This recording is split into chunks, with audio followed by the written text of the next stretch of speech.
So, we're trying to, through these couple of days, build, share information and build a bit of a shared analysis. And we have a tool that we wanted to share with you all from Movement Generation that gives us some context for that analysis and gives us a little bit of a framework to go into these conversations. I mentioned about how folks in this room are grappling with the best strategic directions to meet this moment.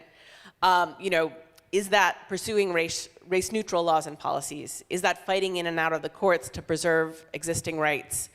Is that advancing reparative and race-conscious solutions within existing systems?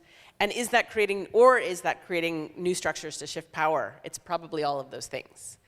But as we're doing this, folks in this room and outside of this room, folks who are not able to join us online, we're all working to kind of figure out where are we and how do we situate ourselves within relationship to one another and our partners in our movements and in other movements to find those solutions and to kind of move our strategic directions forward. And we want this space to be a bit of a space to unpack those questions. I wanted to share just 3 things before we go into our breakouts. One, if we can go to the next slide, is just to remind us of the HEMAS principles for democratic organizing as a space, as a framework for this conversation, to remember, to be inclusive, to emphasize bottom-up organizing, let people speak for themselves, work together in solidarity and mutuality, build just relationships among ourselves, and be in commitment to self-transformation. As our grounding, a set of principles that followed the environmental principles of environmental justice that Donna talked about.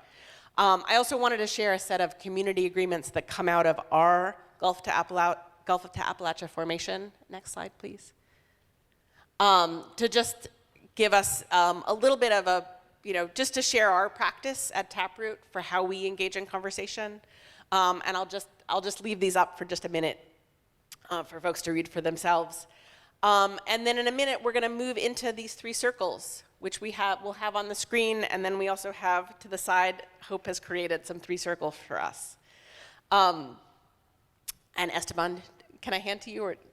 Sure, in terms of our time adaptation. Yes. Are we doing all of what we? Well, let's just do a little bit of a speed round. Great. Okay. Yes. I will offer some framing of the tool, That and then we will adapt to time as needed. Hi everyone. Good morning. So you only get a little taste of our facilitation team today, but I'll be with you all tomorrow, and as well as Cielo, who's back there. Hi. And 2 other facilitators. So this is a tool, and maybe we'll go to the slide for this? Yeah, let's go to the next slide. It's a tool that illustrates a theory of how change happens, and it's intended to help us draw out our visions and align our strategies with them, kind of along the lines of that last comment about the distinction between pursuing law and pursuing justice, right?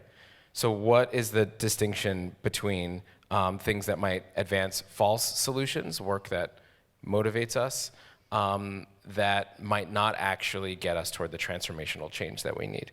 So we thought it'd be helpful to share a framework on this to ground in the summit as we share this information and develop shared analysis and move towards some next steps.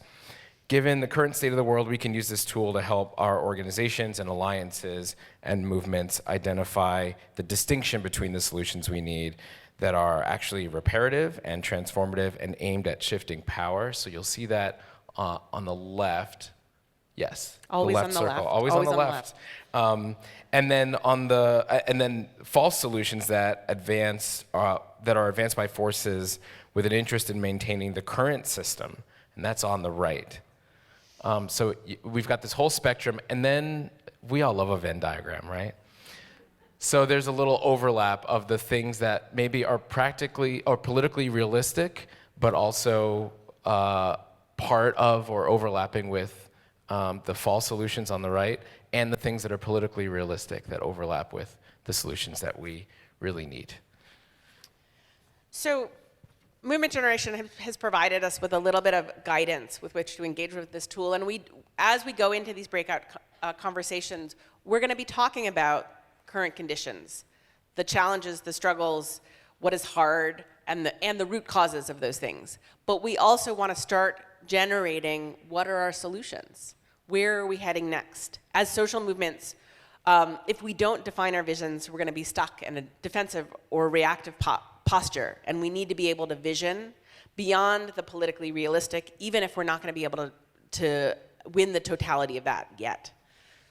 So just to give you, this gives us a little bit of a structure for our conversation, and understand that this diagram isn't fluid. The politically realistic circle will move and shift, and it'll move and shift influenced by social movements, the power of corporations, the current state of the world. We have the power to shift what is politically realistic into and towards the solutions we need that are transformative and reparative. So just in the interest of time, we want to just give you a moment as we're heading into our breakout sessions to engage with those three circles. And with that, I'm going to hand to Esteban to kind of talk you through how we're going to do that. So we've color-coded these. There are bright pink. The circle on the far left is color-coded as bright pink. So if you have one thing that you're working on that's part of the solutions that we really need, that would be a pink Post-it. And that might be, actually pink is for the ones that, it might be out of the realm of what's currently politically realistic or feasible, given everything we know about the legal framework, the political system. So that's visions. Visions is pink. Something that is false and strategies to stop our agenda. Yeah, so I think we're color coding that as the blue Post-its. Is that blue? Yes. Yes. So anything on the far right would be a blue Post-it. And if you have anything that's in the realm of political feasibility, that's the yellow, that's the middle of this diagram.